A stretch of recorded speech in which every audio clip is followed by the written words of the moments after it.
سمود ایک قوم جو عرب میں پائی جاتی تھی۔ سمود قدیم جزیرہ عرب کی قوم تھی جو پہلے ہزارے قبل مسیح سے تقریباً محمد صلی اللہ علیہ وآلہ وسلم کے عہد تک رہے ہیں۔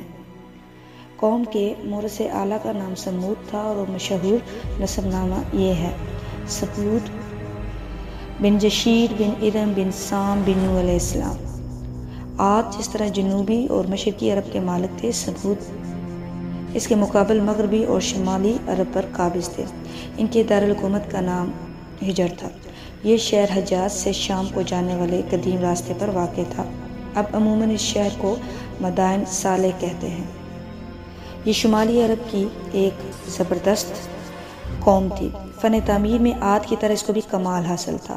پہاڑوں کو کاٹ کر مکان بنانا، پتھروں کی عمارتیں بنانا اور مقبرے تیار کرنا اس قوم کا خاص پیشہ تھا۔ اس کی یادگاریں ابھی تک قائم ہیں۔ ان پر آرامی اور سمودی ختم کتب منقوش ہیں۔ عرب اسلامی ذرائع بتاتے ہیں کہ سمود ایک ابتدائی عرب قبیلہ تھا جو قدیم دنوں میں معدوم ہو گیا تھا۔ سمود کا قرآن میں 23 بار ذکر آیا ہے، جو خدا کی طرف سے گناہگار قوم کی تباہی کے بارے میں ایک اخلاقی سبق کے حصے کے طور پر موجود ہے، جو قرآن کا مرکزی مقصد ہے۔ قرآن کے مطابق سمود ایک پچھلی قوم کے جانشین تھے جسے عاد کہا جاتا تھا، جو اپنے گناہوں کی وجہ سے تباہ ہو گئے تھے۔ وہ زمین کی سطح پر تراشے ہوئے گھروں میں رہتے تھے۔ اسلامی تفسیری روایت قرآن کے بیان میں تفصیل کا اضافہ کرتی ہے۔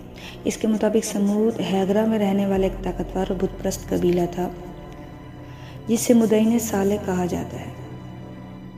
شمال مغربی عرب میں صالح کے شہر میں جب صالح علیہ السلام نے توحید کی تبلیغ شروع کی، جو اللہ کے برگزیدہ پیغمبر تھے، تو سمود نے ان کی دعوت کو جھٹلایا اور کہا کہ صالح تم تو خود ایک بشر ہو، اور انہوں نے خدا سے نشانی کا مطالبہ کیا اور کہا کہ وہ ٹھوس چٹان سے حاملہ اونٹنی نکال کر اپنی نبوت ثابت کریں۔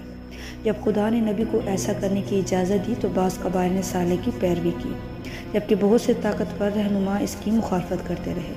بچے کو جنم دینے کے بعد اونٹنی نے ہر 2 دن بعد ایک کنویں کا سارا پانی پیا اور پھر لوگوں کے لیے بہت زیادہ دودھ پیدا کیا۔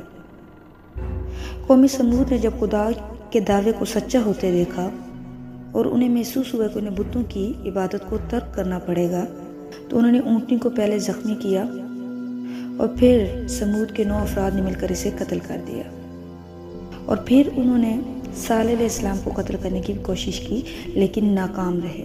اپنے لوگوں کو بچانے میں ناکام ہونے کے بعد صالح علیہ السلام نے خبردار کیا کہ وہ 3 دن کے بعد تباہ ہو جائیں گے۔ پہلے دن ان کی جلد پیلی ہو جائے گی، دوسرے دن سرخ اور تباہی کے آخری دن سیاہ۔ ایسا ہی ہوا اور سمود کو فنا کر دیا گیا۔ اس سے اللہ رب العزت قرآن پاک میں کچھ اس طرح فرماتے ہیں کہ سمود کی طرف ہم نے ان کے بھائی صالح کو بھیجا۔ اس نے کہا، اے میری قوم، اللہ کی عبادت کرو، اس کے سوا تمہارا کوئی معبود نہیں۔ وہی ہے جس نے تمہیں زمین سے پیدا کیا اور تمہیں اس میں پیدا کیا، بس اسی سے بخشش مانگو اور اسی کی طرف پلٹ جاؤ۔ میرا رب تو تم سے بہت قریب ہے اور جواب دینے کے لیے تیار ہے۔ انہوں نے کہا، صالح، ہمیں آپ سے بہت امیدیں تھیں کہ آپ ہمیں ان کی عبادت کرنے سے منع کرتے ہیں جن کی ہمارے باپ دادا پوجا کیا کرتے تھے۔ آپ جو ہم سے فرما رہے ہیں، ہم اس کے بارے میں سخت شک میں ہیں۔ اس نے کہا، اے میری قوم، ذرا غور کرو، اگر میرے پاس اپنی رب کی طرف سے واضح دلیل ہوتی اور وہ مجھے اپنی رحمت سے نوازتا، اگر میں اس کی نافرمانی کروں تو مجھے اللہ سے کون بچا سکتا ہے؟ تم اپنا نقصان ہی بڑھا دو گے۔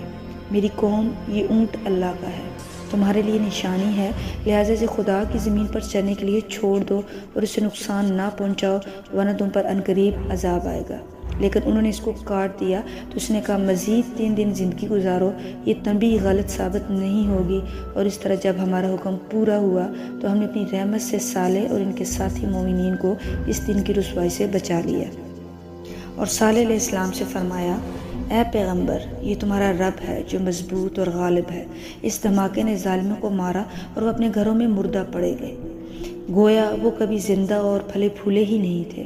ہاں، سمود نے اپنے رب کو جھٹلایا تو رب نے سمود سے دوری اختیار کی۔ صحیح بخاری کے مطابق ایک حدیث میں روایت ہے کہ اسلامی پیغمبر محمد صلی اللہ علیہ وآلہ وسلم نے ہجرہ کو سمود کی سرزمین کہا اور اپنی فوجوں کو اس کے کنویں سے پانی پینے یا اس کا پانی استعمال کرنے کی اجازت نہیں دی اور اس کے کھنڈر میں کبھی داخل ہونے کی اجازت نہیں دی، اور فرمایا کہ ایسا نہ ہو کہ آپ کو ان کے ساتھ جو کچھ بھی ہوا وہی حالات سے سامنا ہو۔ کچھ اسلامی ذرائع کا کہنا ہے کہ بنو ثقیف قبیلہ محمد کے دور میں طائف سے تعلق رکھنے والے ایک عرب قبیلہ سمود کے ایک زندہ بچ جانے والے بعض اوقات صالح علیہ السلام کے غلام کی نسل سے تھا، یعنی محمد صلی اللہ علیہ وآلہ وسلم کے دور میں جو قبیلہ بنو ثقیف موجود تھا وہ حضرت صالح علیہ السلام کے غلام کی نسل سے تھا۔ دوستوں، ان واقعات کو قرآن پاک میں بیان کرنے کا مقصد صرف یہ ہے کہ پچھلی قومیں ان واقعات سے سبق لیں، عبرت لیں اور اللہ کے راستے کو اپنائیں اور اس کی توحید کی پیروی کریں اور اس کے ساتھ کسی کو شریک نہ ٹھہرائیں۔ قوم عاد اور قوم سمود کا قرآن پاک میں بار بار ذکر کرنا بنی نوع انسان کے لیے عبرت کا باعث ہے کہ وہ اس سے سبق پکڑیں۔ دوستوں، امید ہے آپ کو ہماری آج کی یہ ویڈیو بھی پسند آئی ہوگی اور آپ کی اسلامی تعلیمات میں اضافے کا باعث بھی بنی ہوگی۔ مزید اسی طرح کی ویڈیوز کے لیے برائے مہربانی ہمارے چینل کو لائک، سبسکرائب اور شیئر کرنا مت بھولیے، تاکہ اسی طرح ہماری حوصلہ افزائی ہوتی رہے اور ہم اسلامی تعلیمات سے بھرپور ویڈیوز آپ کے لیے لے کر آتے رہیں۔ اللہ تعالیٰ آپ کا حامی و ناصر ہو۔